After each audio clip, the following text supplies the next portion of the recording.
sa bansa ang binansagang pambansang krung-krung na si Sandara Park. At sa pagkakataong ito, bumisita ang K-pop superstar sa kanyang dating paaralan sa Pasay City.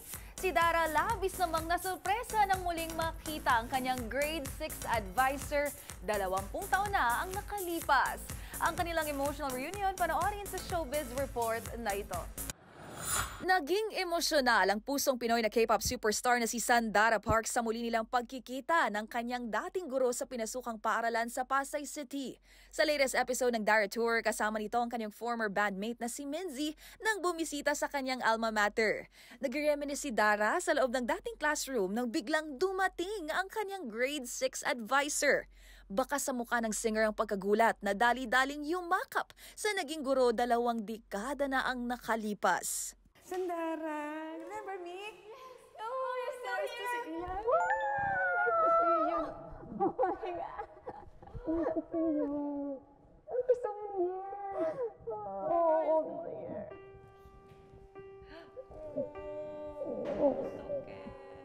I was your advisor, remember? Yes. Oh.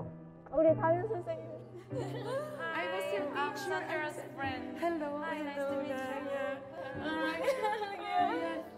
I was her advisor when she was in grade 6.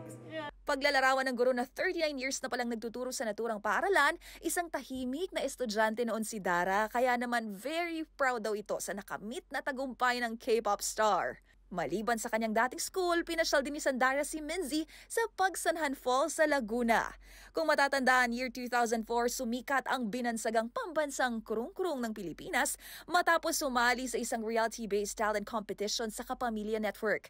At makalipas ang 5 taon, nag-debut ito bilang miyembro ng South Korean girl group na 21.